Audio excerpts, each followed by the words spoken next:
हे दोस्तों, क्या होगा अगर मैं आपको बोलूं कि एक लीगल तरीका है चीट करके सक्सेसफुल बनने का, बहुत सारे पैसे कमाने का? तो क्या आप मेरी बात पे यकीन मानोगे? लेकिन हाँ, किसी को स्कैम करके नहीं, चोरी करके नहीं, फ्रॉड करके नहीं, बल्कि इनफैक्ट अगर आप स्मार्टली करते हो तो बिना किसी लीगल ट्रबल में फंसे आप इस चीज को कर सकते हो। कैसे? वो काम करके जो मैक्सिमम लोग नहीं करते हैं just because they are too proud. और इस तरीके को बोलते हैं कॉपीइंग व्हाट ऑलरेडी वर्क्स। कई लोग स्टार्टिंग से ही ओरिजिनलिटी के पीछे भागते हैं, बट कई सारे स्मार्ट लोग इसका एग्जैक्ट अपोजिट करते हैं। वो स्टडी करते हैं विनर्स को, वो पैटर्न को कॉपी करते हैं, सिस्टम को कॉपी करते हैं, बिजनेस मॉडल को कॉपी करते हैं जो ऑलरेडी काम कर रहा है, और दूसरों से जल्दी अडेप्ट करके फिर कई बार ओरिजिनलिटी भी अपने अंदर लेके आ जाते हैं। आज मैं आपको 3 जर्मन भाइयों की कहानी बताने वाला हूँ जिन्होंने इस चीज का यूज करके बहुत पैसे कमाए हैं, और सेम चीज आप भी कर सकते हो। नाउ कई लोग इन्हें बहुत ब्रिलियंट बोलते हैं, कई लोग इन्हें शेमलेस बोलते हैं, बट एक चीज तो सच है कि एक एग्जैक्ट 7 स्टेप का फॉर्मूला यूज करके जो मैं आपको इस वीडियो में बताने वाला हूं, उन्होंने इसी फॉर्मूला का यूज करके मिलियंस नहीं बिलियंस ऑफ डॉलर्स कमाए हैं। प्लस आज मैं आपको इनकी कहानी के थ्रू ही कई सारी बहुत ही अमेजिंग रेफरेंस का यूज करके मैं आपको 5 पावरफुल किताब के लेसन भी बताने वाला हूं जो इन ब्रदर्स ने फॉलो करके इतने सारे पैसे कमाए। Now let's start. बात है फरवरी 1999 की। ईबे के हेडक्वार्टर में सारी चीजें नॉर्मल लग रही थी, एम्प्लॉइज काम कर रहे थे, इंटरनेट बूम पे चल रहा था, और तभी जो कई सारे सिलिकॉन वैली के फाउंडर्स फ्यूचर बिल्ड कर रहे थे, और तभी ईबे के फाउंडर को एक ईमेल आता है जो मार्क्ड होता है अर्जेंट। जब वो फाउंडर उस ईमेल को खोलता है तो उसमें एक लिंक होती है एक वेबसाइट की। जब वो फाउंडर उस लिंक पे क्लिक करता है तो उसे कुछ तो अजीब लगता है। इस वेबसाइट में कई सारे प्रोडक्ट लिस्ट किए गए होते हैं, कई सारे लोगों के ऑक्शंस, सेलर की rating, categories, cameras, books, electronics, ये सारी चीजें बहुत फेमिलियर थी, जैसे उनकी वेबसाइट है वैसे ही। बट कुछ चेंजेस भी थे। ये वेबसाइट इंग्लिश में नहीं थी उनकी वेबसाइट की तरह, हर चीज जर्मन में लिखी हुई थी, लैंग्वेज अलग थी, और इस वेबसाइट का नाम ईबे नहीं था, इस वेबसाइट का नाम था एलैंडो। और उस मूवमेंट में ईबे के फाउंडर को एक बहुत ही अनकंफर्टेबल रियलिटी हिट हुई कि शायद किसी ने उनकी वेबसाइट का एग्जैक्ट कॉपी बना दिया है। और बुरी बात ये नहीं थी कि उन्होंने आइडिया कॉपी कर लिया है, बुरी बात ये थी कि वो सेम वेबसाइट पे थाउजेंड्स एंड थाउजेंड्स कई सारे यूजर्स यूज कर रहे थे। तभी उनके फाउंडर के दिमाग में क्वेश्चन आया कि क्या होगा कि अगर ये सिमिलर दिखने वाली वेबसाइट को जर्मन लोग हमारी वेबसाइट के ऊपर हमेशा चूज करने लग जाए, क्योंकि ये काफी लोकलाइज्ड है। बिजनेस में कई बार डर ये नहीं होता है कि कोई और इंसान आपसे बेटर आइडिया बना दे, कई बार डर ये होता है कि किसी ने आपका आइडिया लेके ही आपसे बेटर एग्जीक्यूशन कर दिया हो मार्केट में। जैसे ही ईबे के फाउंडर को ये बात पता चली, वो लोग हाई अलर्ट पे आ चुके थे। उन्होंने फौरन मालूमात करने की कोशिश करी कि ये किसने बनाया है, और जब उन्होंने इन्वेस्टिगेशन करी तो उन्हें पता चला कि इस वेबसाइट के पीछे कोई सिलिकॉन वैली के इंजीनियर्स की टीम नहीं थी, बहुत बड़ी कंपनीज नहीं थी, बल्कि सिर्फ 3 यंग जर्मन ब्रदर्स थे, मार्क, अलेक्जेंडर और ओलिवर। ये 3 यंग जर्मन बच्चों ने ये वेबसाइट बना दी है। और इसके बाद ईबे के फाउंडर ने एक ऐसा डिसीजन लिया जो काइंड ऑफ ये तीनों भाइयों के लिए भी शॉकिंग था। उन्होंने डिसीजन क्या लिया, ये बात जानने से पहले हम जाते हैं टाइम में थोड़ा पीछे, कई साल नहीं, सिर्फ 1 साल पीछे। साल था 1998। ओलिवर सैमवर एक बिजनेस स्टूडेंट था जर्मन की एक अच्छी कॉलेज का, and he was one of the brightest student. Top 1% student में होते हैं ना, उसे एक ऐसा खिताब भी मिला था। लेकिन ओलिवर जर्मन का एक बहुत अच्छा स्टूडेंट होने के बाद भी उसकी जो आंखें टिकी हुई थी वो अमेरिका पे टिकी हुई थी, स्पेशली सिलिकॉन वैली में। वो नोटिस कर रहा था कि कैसे सिलिकॉन वैली से कई सारे यंग फाउंडर्स रातों रात मिलियनेयर बन रहे हैं, छोटी छोटी वेबसाइट बना रहे हैं जिसको बड़ा करके वो ग्लोबल कंपनीज में कन्वर्ट कर रहे हैं। और तभी ओलिवर ने डिसाइड किया कि वो इन कंपनीज को स्टडी करेगा। वो ऑब्सेस्ड हो गया था अमेरिकन स्टार्टअप से। तभी उसने मैक्स फिंगर नाम के एक इंसान के साथ एक थीसिस पे काम करना स्टार्ट किया जिसका नाम था अमेरिकाज मोस्ट सक्सेसफुल स्टार्टअप्स। और यहाँ पे वो कोई रैंडम ओपिनियन नहीं देने वाला था जो इंटरनेट पे अवेलेबल था। इस थीसिस को बनाने के लिए उसने 100 से ज्यादा लोगों के इंटरव्यूज लिए, कई सारे founders, CEO, venture capitalist, lawyers, investment bankers और टेक्नोलॉजिस्ट, और इतने सारे लोगों से डिटेल में बातें करने की वजह से उसे कुछ पैटर्न्स दिखना स्टार्ट हुए। कई सारे फाउंडर्स यहाँ पे स्पीड की बहुत ज्यादा बात कर रहे थे, कई इन्वेस्टर्स मार्केट टाइमिंग की बात कर रहे थे, एक लॉयर ने स्केलिंग के बारे में समझाया, एक एंटरप्रेन्योर ने कस्टमर से बात करने की इंपॉर्टेंस को समझाया। और ऐसे ही धीरे धीरे ओलिवर ये सभी सक्सेसफुल कंपनी के पीछे के जो पैटर्न्स है उसने उसको देखना स्टार्ट कर दिए। और उसे एक चीज समझ में आई कि कई बार कंपनी सिर्फ इसलिए हिट नहीं होती है क्योंकि उनके आइडियाज बहुत ब्रिलियंट होते हैं, वो इसलिए हिट होती है बिकॉज वो लोग फास्ट एग्जीक्यूट करते हैं राइट टाइम पे और स्केल करते हैं इससे पहले कि कोई और उसे एग्जीक्यूट कर पाए। ओलिवर यहाँ पे कोई बिजनेस आइडियाज ढूंढने वहां नहीं गया था, वो वहां पे एक फॉर्मूला ढूंढने गया था, और उसके फॉर्मूला के बेसिस पे उसे एक कंपनी बहुत ही ज्यादा पसंद आई, वो थी ईबे। जो वो चाहता था कि इस कंपनी को वो जर्मन तक लेके आए क्योंकि उसके अंदर उसे ह्यूज पोटेंशियल दिख रहा था। इसके बाद जब ऑलिवर वापस से जर्मनी आया तो उसने अपने भाइयों के साथ इसके बारे में डिस्कस करना स्टार्ट किया। ऑलिवर के 2 और भाई थे। पहला था मार्क, जो सबसे बड़ा था। ये वो बंदा था जो बहुत ही ज्यादा प्रैक्टिकल जिंदगी जीता था, एग्जीक्यूशन पे फोकस करता था। ऑलिवर मिडिल चाइल्ड था। इसके अंदर एक इंटेंस रेस्टलेसनेस थी, तेज काम करने की, जो चीजों के पीछे पैटर्न और ये सारी चीजों को समझता था। और सबसे छोटा भाई था अलेक्जेंडर। ये शांत बैठता था, एनालिटिकल था और सबसे स्मार्ट भी था। इनके जो पेरेंट्स थे वो लॉयर्स थे और ऐसे ही आप बोल सकते हो उन लोगों के बीच में एक अच्छी बॉन्डिंग भी थी कई सारी चीजों से रिलेटेड। अब तीनों भाई एक दिन बैठे, इनके पास कोई बड़ा ऑफिस नहीं था, इनके पास कोई बड़ी कंपनी नहीं थी। बस एक चीज ऑलिवर के जैसे सबके अंदर आ रही थी, वो था एम्बिशन। ऑलिवर ने अपनी नोटबुक निकाली और कहा कि अमेरिका हमसे बहुत आगे है। मार्क ने पूछा किस चीज में आ गया है? उसने कहा इंटरनेट बिजनेस में। वो लोग ऑलरेडी फ्यूचर वहां बना रहे हैं और हमें इसे एज एन अपॉर्चुनिटी देखनी चाहिए। जर्मन्स स्मार्ट है लेकिन अभी हम बहुत पीछे हैं अमेरिका से, और क्यों ना इसी चीज का फायदा उठाया जाए। ये सुनते ही मार्क के कान खड़े हो गए। उसने पूछा तुम्हारा मतलब क्या है? ऑलिवर ने एग्जाम्पल दिया कि ईबे को देखो, अमेरिकन आज ऑनलाइन ही, इंटरनेट पे ही चीजें खरीद रहे हैं और बेच रहे हैं, जबकि जर्मन्स ये सारी चीजों के बारे में अभी तक सोच रहे नहीं है। वहां पे ऑक्शन चल रहे हैं, रेटिंग्स चल रही है, 2 स्ट्रेंजर्स भी ट्रस्ट करके लेन देन कर रहे हैं, उनका मॉडल वर्क कर रहा है। तो अलेक्जेंडर ने पूछा अच्छा तो तुम्हें ईबे जर्मनी में लाना है? ऑलिवर ने पॉज किया और कहा नहीं, मैंने ऑलरेडी ईबे से ट्राई किया, मैंने कई सारे मेल किए बट किसी ने मुझे सीरियसली नहीं लिया। तो क्यों ना चलो एक काम करें, अगर ईबे जर्मनी नहीं आना चाहता है तो क्यों ना हम ही ईबे जैसा कुछ जर्मनी के लिए बनाएं। जैसे ही उसने ये बात बोली, रूम में कुछ देर के लिए एक साइलेंस था। कोई कुछ नहीं बोल रहा था क्योंकि ये कोई छोटा मोटा डिसीजन नहीं था, कोई रैंडम छोटी सी वेबसाइट हॉबी प्रोजेक्ट नहीं था। ये लोग बेसिकली मिलियंस ऑफ डॉलर्स की जो एक बड़ा बिजनेस बनाने की बात कर रहे थे। अमेरिका की जो सबसे हॉटेस्ट इंटरनेट कंपनी है उसका एक जर्मन वर्जन। मार्क ने एक ऑब्वियस सा क्वेश्चन पूछा, क्या सच में हम ये कर सकते हैं? ऑलिवर ने बोला क्यों नहीं कर सकते हैं? ऑनलाइन ऑक्शन का आइडिया, या आइडिया पे तो कोई भी काम कर सकता है। बेस्ट केस सिनेरियो हम ईबे जैसी एक बड़ी वेबसाइट बना देंगे और वर्स्ट केस सिनेरियो हम बहुत कुछ एक्सपीरियंस लेके शायद इस वेबसाइट को बेच भी दे। ना इसी के साथ तीनों भाइयों ने डिसाइड किया कि वो इस प्रोजेक्ट पे काम करेंगे, बट एक चीज का ध्यान रखते हुए, फास्ट एग्जीक्यूशन। इसलिए फिर जनवरी 1999 में ही उन्होंने कुछ दोस्तों को लेकर आए। उनके पास बहुत सारे इयर्स का एक्सपीरियंस नहीं था और ना ही उनके पास पेशेंस था। उनके पास सिर्फ एक मिशन था, लॉन्च करना है फास्ट। और वहीं पे उन्होंने एलैंडो बनाया, एक German online auction site. Concept original नहीं था लेकिन एग्जीक्यूशन टॉप नॉच था। हर दिन वो लोग फटाफट ईबे को ही स्टडी करके उसकी जैसी वेबसाइट क्रिएट कर रहे थे। पेजेस बिल्ड हो रही थी, कैटेगरीज बिल्ड हो रही थी, लिस्टिंग्स जा रही थी और फास्ट एग्जीक्यूशन करके उन्होंने फिर अपनी ही लिस्टिंग करना चालू कर दी। अलेक्जेंडर ने अपने ओल्ड ट्रेन सेट, मार्क ने अपने ओल्ड रोलर स्केट्स, ऑलिवर ने कॉइन्स, ये सारी चीजें जो उनके पास थी उसकी ही लिस्टिंग करना चालू करी और फिर एड्स चले और उसकी मार्केटिंग होना स्टार्ट हुई। ये सब दिखने में बहुत छोटा लग रहा था, शायद कुछ लोग इसे बचकाना भी बोले, लेकिन इस ह्यूज एक्सपेरिमेंट का रिजल्ट अमेजिंग साबित हुआ। धीरे धीरे लोगों ने इस वेबसाइट को नोटिस करना स्टार्ट किया, फिर कुछ और लोग, फिर कुछ और लोग, और ऑटोमेटिकली फिर इन लोगों से हट के भी नई लिस्टिंग्स आना चालू हुई, ट्रैफिक बढ़ना स्टार्ट हुई और साइट पे एक मूवमेंट होना स्टार्ट हो गया, लेन देन होना चालू हो गया ऑटोमेटिकली। और बस इस वेबसाइट को थोड़ी हवा मिली जर्मन में और यहीं पे ईबे के फाउंडर को एलैंडो के बारे में पता चला। और ये ईबे के लिए एक प्रॉब्लम थी क्योंकि एलैंडो ऑलरेडी ग्रोथ स्टेज पे आ चुका था। जर्मनी इनके लिए भी एक बहुत वैल्यूएबल मार्केट था।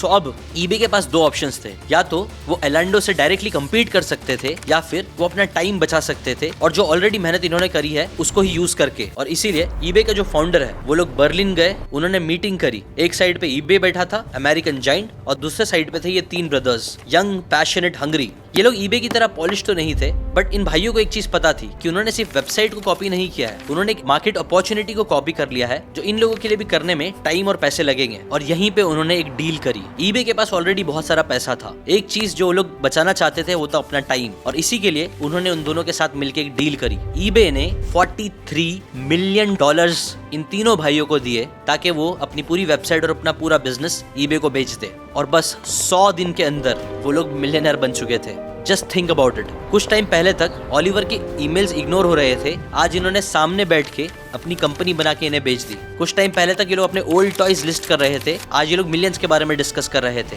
और बस ऐसे ही उन्होंने अपनी डील कंप्लीट करी। ये लोग यंग थे और काफी जल्दी रिच बन गए। बट यहाँ पे जो सबसे वैल्यूएबल चीज इन तीनों भाइयों को समझ में आई वो पैसा नहीं था, बल्कि जो सबसे पावरफुल चीज उन्हें समझ में आई वो था एक पैटर्न। उन लोगों को शायद लग रहा था कि वो लकी हो चुके हैं, बट नहीं, उन तीनों के दिमाग में आया कि क्या सच में ये सिर्फ लकी था या यहाँ पे अगेन एक पैटर्न है जो हम रिपीट कर सकते हैं। ज्यादातर लड़के इतनी यंग एज में मिलियनर बनने के बाद शायद अय्याशियां करने लगते, टाइम पास करने लगते, उनकी लाइफ तो सेट हो चुकी थी। लेकिन सैमुअल ब्रदर्स यहाँ पे रुके नहीं। इनफैक्ट ये तो सिर्फ शुरुआत थी, इसके बाद जो उन्होंने चीजें करी वो ट्रूली फैसिनेटिंग थी। उन्होंने सिर्फ आइडिया को कॉपी करना स्टार्ट नहीं किया, उन्होंने आइडियाज को स्टील करना स्टार्ट किया एक आर्टिस्ट की तरह। अभी तक आपने जो स्टोरी सुनी उससे एक बात तो आपको समझ में आ जानी चाहिए कि आइडियाज हाँ पावरफुल होते हैं, बट उससे ज्यादा जो चीज पावरफुल होती है वो होता है एग्जीक्यूशन। सैमुअल ब्रदर्स इतना आगे इसलिए बढ़ पाए क्योंकि उन्होंने बहुत ज्यादा एक्शंस लिए, सिर्फ थियरी पे नहीं बल्कि प्रैक्टिकलिटी पे उन्होंने ज्यादा फोकस किया। और यही चीज करने के लिए मैं आपको भी इन्वाइट करना चाहता हूँ। देखो ये सब किताबों की बातें जो आप सीखते हो वो बहुत पावरफुल है, लेकिन ये सिर्फ पोटेंशियल पावर है। इस पोटेंशियल पावर को अगर आप एक्चुअल पावर बनाना चाहते हो तो आपको एक सिस्टमैटिक तरीके से इन बातों पे एक्शन लेना पड़ेगा। और यहीं पे आप लोगों के लिए एक अच्छा ऑफर है। देखो जो बातें आज मैं आपको बताने वाला हूँ, जिस किताब से स्टील लाइक एन आर्टिस्ट और भी कई सारी किताब है, ये सारी किताबें मुझे पता है कि आप लोगों को पढ़ने बोर होता होगा, आप किताब खरीद भी लोगे तो शायद पढ़ नहीं पाओगे। इसलिए इस प्रॉब्लम को समझते हुए मैंने क्या किया है कि हमने आपके बिहाफ में इस किताब को पूरा पढ़ा, उसकी समरी क्रिएट करी, चैप्टर बाय चैप्टर अच्छे से डिटेल्ड, ताकि आप कोई भी अच्छी इंपॉर्टेंट बातें मिस ना करो। प्लस उसको ऑडियो रिकॉर्डिंग करवाई वॉइस ओवर आर्टिस्ट से, एआई से नहीं, वॉइस ओवर आर्टिस्ट से। प्लस उसके साथ हमने उसके एनिमेशन करा दिए ताकि आप आराम से इन किताबों की बातों को सीख सको, डीप नॉलेज ले सको, डेप्थ में जा सको, जो बहुत जरूरी होता है कई बार अमीर बनने के लिए। प्लस इतना काफी नहीं है, इसके साथ साथ आप लोगों को इन बातों पर एक्शंस लेना जरूरी है, डेप्थ में इन बातों को सीख सको। और डेप्थ में बातें सीखने के लिए मैंने एक 70 से ज्यादा बुक का कलेक्शन क्रिएट किया है पिछले 10 सालों में, हजारों बुक को रिफर करके। ये जो टॉप 70 किताब है, ये सारी बुक के सारा डिटेल आप लोगों को हजारों रुपए में नहीं, सिर्फ 99 रुपीज के मेरे समरी बोर्ड के सब्सक्रिप्शन से मिल जाएगा। आप जाइए, सब्सक्राइब करिए और इन किताबों की बातों को सीखना स्टार्ट करिए। लेकिन हाँ, सिर्फ किताबों की बातें आधा पोटेंशियल है। अगर इस हाफ पोटेंशियल को फुल पोटेंशियल बनाना चाहते हो, एक्चुअल पावर में कन्वर्ट करना चाहते हो, तो आपको एक सिस्टमैटिक तरीके से इन बातों पे एक्शन भी लेना पड़ेगा। और यहीं पे आता है मेरा 21 डेज चैलेंज। मेरा एक 1000 रुपीज का कोर्स है 21 डेज चैलेंज, जहां पे मैं लाइव आके हर महीने 1 से 21 तक आप लोगों के साथ मिलके एक्शंस लेता हूं, वो हैबिट डेवलप करता हूं ताकि आपके अंदर कंसिस्टेंसी आए और आप कंसिस्टेंटली एक्शन ले सको। अगर आप ये करने में इंटरेस्ट रखते हो तो अगेन आपको 999 रुपीज देने की भी जरूरत नहीं है। अभी के लिए अगर आप सिर्फ 99 रुपीज का मेरा समरी बोर्ड का सब्सक्रिप्शन लेते हो तो उसके साथ आपको ये कंप्लीटली फ्री ऑफ कॉस्ट मिल जाएगा। लेकिन हाँ, ये हमेशा के लिए रहेगा नहीं रहेगा मुझे नहीं पता, इसलिए अभी अगर आप चाहते हो सब्सक्राइब करके रखो मंथली 99 रुपीज का सब्सक्रिप्शन। अगर आप अभी सब्सक्राइब कर लोगे तो फ्यूचर में मैं जो भी 21 डेज चैलेंज करूंगा, कभी डोपामिन डिटॉक्स का, कभी हेल्थ का, कभी मनी का, वो सारी चीजों का एक्सेस आपको 99 रुपीज पर मंथ में ही मिल जाएगा। इसलिए अभी जाइए, इस ऑफर का फायदा उठाइए, link in the description. Now let's get back to the story. जैसे कि मैंने बताया, एलेंडो की सक्सेस के बाद ये ब्रदर्स चाहते तो रुक जाते, बट ये रुके नहीं, बल्कि इन्होंने और स्पीड पकड़ना स्टार्ट करी। ये लोग आराम से अपने पैसे को एंजॉय करने के बजाय उन्होंने अपने आप से क्वेश्चन पूछा कि क्या हम इस चीज को वापस से रिपीट कर सकते हैं, और अगर हाँ तो ऑलरेडी उनके अंदर कुछ चीजें बहुत अच्छी थी, जैसे कि दे वर फास्टर, स्मार्टर, मोर एग्रेसिव, मोर डिसिप्लिन्ड और मोर विलिंग टू एग्जीक्यूट, जो सारी चीजें चाह कर भी दूसरे इग्नोर नहीं कर सकते थे। और इस पूरी लर्निंग के बेसिस में सैमुअल ब्रदर्स ने एक 7 स्टेप का फॉर्मूला बनाया, जिसमें स्टेप 1 था स्कैन द वर्ल्ड। देखो कौन सा स्टार्टअप ग्रो कर रहा है, वो भी fast. Second, study the business model. देखो कि वो एग्जैक्ट चीज वहां पे क्यों वर्क कर रही है। Third, find markets where the idea has not arrived strongly, मतलब वही आइडिया देखो दुनिया में और कहां नहीं एग्जीक्यूट हो रहा है। Fourth, hire young and hungry operators. ऐसे यंग पैशनेट लोगों को हायर करो जो उस आइडिया के ऊपर काम कर सकते हैं। Fifth, launch fast. जितना हो सकता है उतना जल्दी उसे लॉन्च करो। Sixth, spend aggressively. जितना हो सकता है उतना मार्केटिंग में पैसा डालिए। Seventh, scale before the original company can react. और ये सारी चीजें इतनी जल्दी होनी चाहिए कि ओरिजिनल कंपनी को इन सब चीज के बारे में करने का टाइम ही ना मिले, टाइम जो फिर बदले में वो उसी कंपनी को भी बेच सकते हैं। ऐसा आप बोल सकते हो उन्होंने अपने दिमाग में एक रफ 7 स्टेप का प्रोसेस बनाया जिसे वो एग्जीक्यूट करने लगे। एंड गेस व्हाट, ये फॉर्मूला सिर्फ सुनने में इंटरेस्टिंग नहीं था, बल्कि ये तो काम भी कर रहा था। फॉर एग्जाम्पल 1999 के बाद 2000 से 2004 में इन लोगों ने जाम्बा बनाया। ये बेसिकली एक मोबाइल कंटेंट बिजनेस था जिसमें रिंगटोन्स, वॉलपेपर, गेम्स और मोबाइल सर्विसेज दी जाती थी। ये भी दूसरी कंपनी से इंस्पायर्ड था। यहाँ पे इन्होंने एक बहुत ही फेमस रिंगटोन को पॉपुलर भी किया था मार्केटिंग करके, जो आपने कभी ना कभी जरूर सुना होगा, क्रेजी फ्रॉग वाला। इस कंपनी को उन्होंने वेरीसाइन को बेच दिया 2004 में $270 मिलियन में। फिर 2005-2007 में इन्होंने और भी कई सारे छोटे छोटे इंटरनेट के बेट लिए, जैसे कि स्टडीविज। ये बेसिकली एक फेसबुक जैसा एक सोशल नेटवर्क था जो उन्होंने 2007 में 85 मिलियन यूरोज में बेचा। फिर इन्होंने माई वीडियो भी बनाया था जो यूट्यूब स्टाइल का प्लेटफॉर्म था, इसको उन्होंने $27 मिलियन में बेचा। एक उन्होंने बनाया था big point, online gaming company, इसको उन्होंने टेक क्रंच पे $100 मिलियन में बेचे। फिर एक फ्रेजर उन्होंने बनाया जो ट्विटर स्टाइल का था। ऐसे ही कई सारी कंपनीज को उन्होंने कई सारे मिलियंस ऑफ डॉलर्स में बेचे और ये करते करते 2007 आ गया। 2007 में इन्होंने बनाया रॉकेट इंटरनेट। ये बेसिकली अपने इस पूरे मेथड को इन्होंने इंस्टीट्यूशनलाइज्ड कर दिया। बेसिकली एक ऐसी कंपनी क्रिएट करी जो स्टार्टअप की फैक्ट्री थी, जहां पे कई सारे ऐसे स्टार्टअप को रेप्लिकेट किया जाता था। 2008 में इन्होंने ज़ेलैंडो भी चालू किया। सेम प्रिंसिपल, ये लोग ने ज़ैपोस को स्टडी किया और ज़ैपोस जैसा एक ज़ेलैंडो बनाया। बट ज़ेलैंडो के लिए इन्होंने कुछ ऐसा किया जो इन्होंने पहले नहीं किया था, और वो क्यों, वो आपको आगे पता चलेगा। अभी आते हैं अराउंड 2009 में। इन्होंने देखा कि अमेरिका में ग्रुपॉन नाम की कंपनी काफी अच्छा कर रही है, जहाँ पे डेली डील्स आती है, डिस्काउंट मिलता है और लोकल बिजनेसेस को अच्छा ग्रोथ मिल रहा है। कस्टमर्स को साथ में बस चीजें खरीदनी होती है और उनको चीजें सस्ती पड़ती है। ये मॉडल भी बहुत हॉट था और इन्होंने रॉकेट कंपनी में इसी को यूरोप में एग्जीक्यूट करना चालू किया, एक न्यू कंपनी बना के जिसका नाम था सिटी डील। और जस्ट लाइक बिफोर, इन्होंने एक फास्ट मूवमेंट पर फोकस किया, लोगों को हायर करना, नई सिटीज में इन चीजों को ओपन करना, मर्चेंट से कांटेक्ट करना, एग्रेसिव मार्केटिंग करना, और ये सारी चीजें की वजह से हुआ क्या कि बिजनेस भी अगेन अच्छे से एग्रेसिवली ग्रो होने लग गया। तो स्टार्टिंग में किसी भी कंपनी की तरह कोई भी ऐसी छोटी कंपनी से इतना फोकस नहीं करती है जो सिर्फ एक कंट्री में छोटे मोटे लेवल पे ये काम कर रही है। लेकिन धीरे धीरे इस कंपनी को बहुत ज्यादा ट्रैक्शन मिलने लग गया और यूरोप कोई छोटा मार्केट नहीं था, जो अगेन बात ग्रुपॉन वालों को समझ में आना स्टार्ट हुई। ये लोग भी हेवीली फंडेड थे, इनके पास काफी अच्छा पैसा था, इसलिए इन्होंने भी डिसाइड किया कि इंस्टेड ऑफ खुद से इतनी मेहनत करने के, यूरोप के मार्केट को एक्सप्लोर खुद से करने के, क्यों ना इस सिटी डील को खरीद लिया जाए। और यहीं पे ग्रुपॉन ने भी फिर सिटी डील को खरीदा अराउंड $170 मिलियन में, और फिर बाद में इन्होंने इनिशियली $126 मिलियन, लेकिन टोटल देखा जाए तो बाद की वैल्यूएशन के हिसाब से इन्हें $267 मिलियन मिले, जो एक बहुत ही ह्यूज अमाउंट था। और ये सारी चीजें बता रही थी कि कैसे इनका जो फॉर्मूला है वो एक्चुअल में बहुत तगड़ा है और सिर्फ लक नहीं है। लेकिन जैसे ही इन लोगों को ज्यादा सक्सेस मिलना स्टार्ट हुई, एक और चीज होना स्टार्ट हुई, इनकी रेपुटेशन खराब। कुछ लोग ने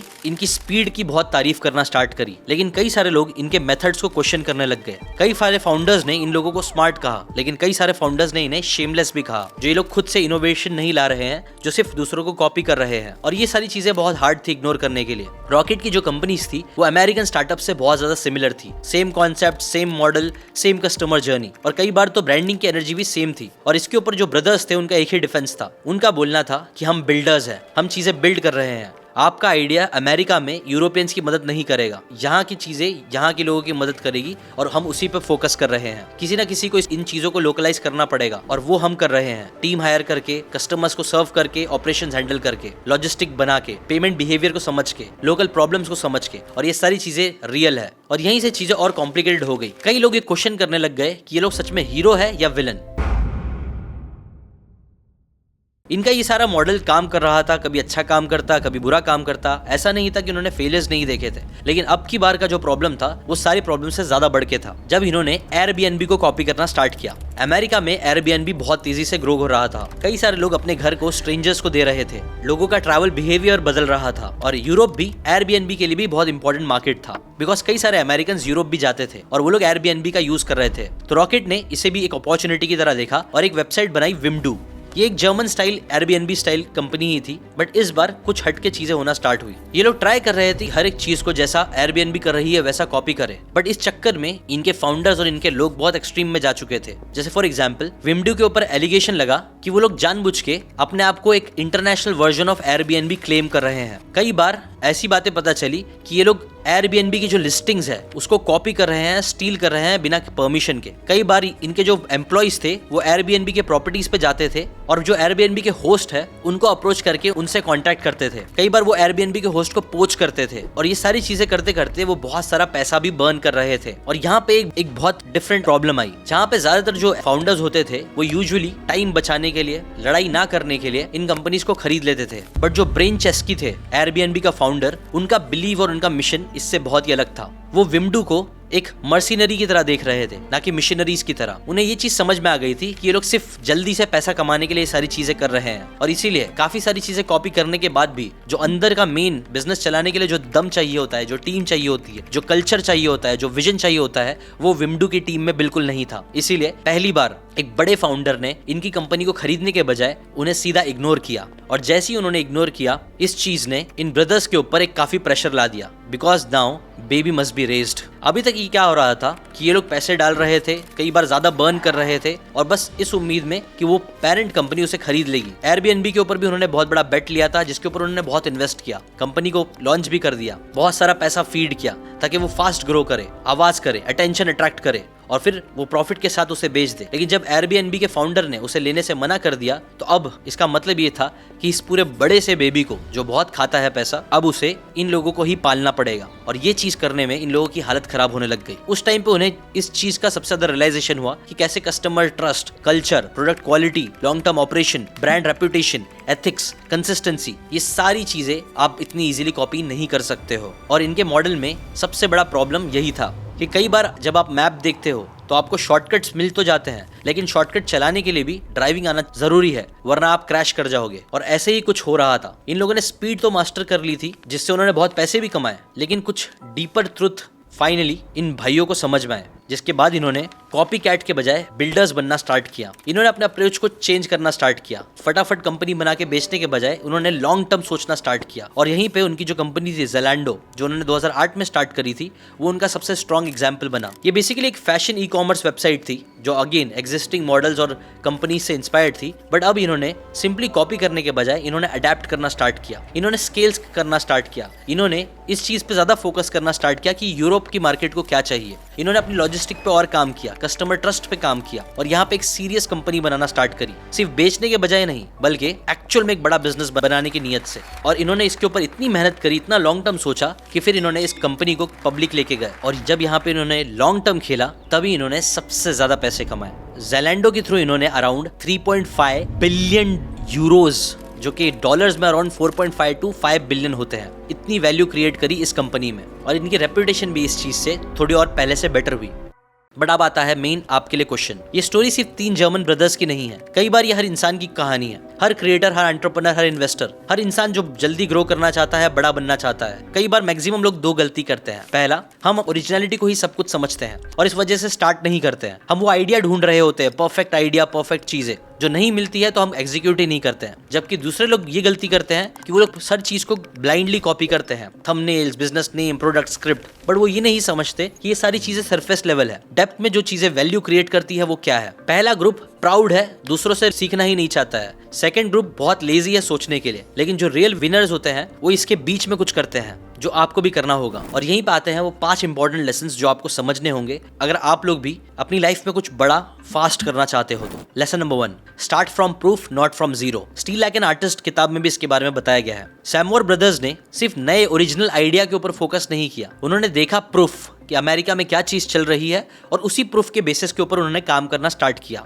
जिसने उन्हें इनिशियली बहुत अच्छा ट्रैक्शन दिया। Second, steel the thinking not the thing. Again steel like an artist में इसके बारे में बताया गया है कि कई बार लोग सरफेस लेवल की कॉपी करते हैं, बट जैसे कि ज़ेलैंडो के एग्जांपल से भी पता चला कि आपको सरफेस लेवल पे नहीं, शायद आइडियाज आप कॉपी कर सकते हो, बट अंडर आपको डेप्थ में ही जाना पड़ेगा। आप लोगों की थिंकिंग समझो, ना कि सिर्फ ऊपर ऊपर की चीजें। Third, collect ideas like a student not a thief. Steel like an artist book में बताया गया है, जो सैमुअर ब्रदर्स ने भी करा। उन्होंने रैंडमली सिर्फ आइडियाज कॉपी नहीं किए, बल्कि उन्होंने स्टूडेंट की तरह अमेरिकन स्टार्टअप्स को समझा, उनकी जो बिजनेसेस है उसके पीछे के मैकेनिज्म को समझा, और फिर उसे ही एक प्लेबुक के थ्रू एग्जीक्यूट करना स्टार्ट किया। Next, execution can beat originality. ये सारे आइडियाज इतने ओरिजिनल नहीं थे, लेकिन जो चीज एक्चुअल में इन लोगों की ओरिजिनल थी वो था इनका एग्जीक्यूशन। जो लेवल का ये लोग एग्जीक्यूट कर रहे थे वैसा और कोई नहीं कर रहा था, और वही उनकी ओरिजिनलिटी थी। इनका स्केल कर पाना इतना अलग था, इतना न्यू था, इतना पावरफुल था कि बड़ी बड़ी कंपनीज उसे इग्नोर नहीं कर पा रही थी। Next, local adaptation. कंटेजियस किताब में भी इसके बारे में बताया गया है। इन लोगों ने इतना अच्छे से काम किया क्योंकि उन्होंने आइडियाज को अडेप्ट किया।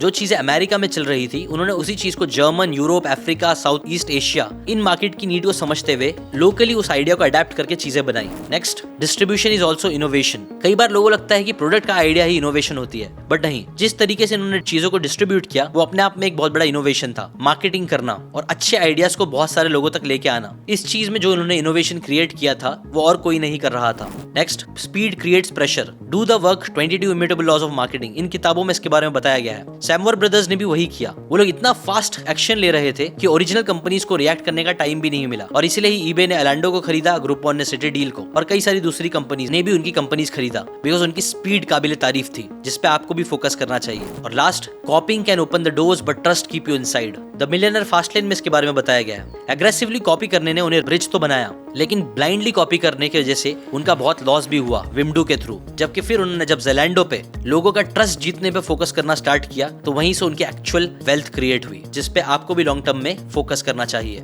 अब ये सारी किताबों की जितनी भी बातें मैंने आपको बताई है वो सब बहुत पावरफुल है, लेकिन अगर आप सच में इन बातों को अपनी लाइफ में अप्लाई करना चाहते हो और सच में फास्ट रिच बनना चाहते हो, तो आपको दो चीजें करनी पड़ेगी। पहला, इन बातों की डेप्थ में जाओ, सिर्फ ऊपर ऊपर से कॉपी नहीं करना है, सिर्फ सुनना नहीं है, इनको गहराई से समझो, इसमें टाइम दो, एफर्ट दो, एनर्जी दो। और इसके लिए मेरा समरी बोर्ड का सब्सक्रिप्शन आपको हेल्प कर देगा, प्लस इसके ऊपर एक्शंस लो, जिसके लिए 21 डेज चैलेंज आपकी हेल्प कर देगा। ये बहुत पावरफुल सिस्टम है, जिसकी हेल्प से कई सारे लोग पैसे कमा रहे हैं, अपनी हेल्थ चेंज कर रहे हैं, अपने आप को मेंटली फिजिकली हेल्दी बना रहे हैं और ऐसी ऐसी चीजें कर पा रहे हैं जो उन्होंने पहले कभी नहीं करी थी। इसका टेस्टिमनीज, मेरे पास बहुत सारे टेस्टिमनीज पड़ी है, चाहिए तो मैं लिंक नीचे डिस्क्रिप्शन में डाल दूंगा, वहां जाके आप देख सकते हो कि कैसे लोग अपनी पूरी लाइफ चेंज कर रहे हैं 21 डेज चैलेंज से। मैं आपको इन्वाइट करना चाहूंगा, अभी सिर्फ 99 रुपीज में इतना आपको पूरी दुनिया में और कोई नहीं देगा जितना मैं देने वाला हूं। सो अभी जाइए, इसका फायदा उठाइए, इससे पहले कि इसका प्राइस मैं बढ़ा दूं। समरी बोर्ड का सब्सक्रिप्शन 99 रुपीज में प्लस 21 डेज आपको फ्री ऑफ कॉस्ट मिल जाएगा। So go now, click and enjoy this offer. मिलते हैं उस 21 डेज चैलेंज लाइव में। अभी के लिए इतना ही, टिल देन बाय बाय।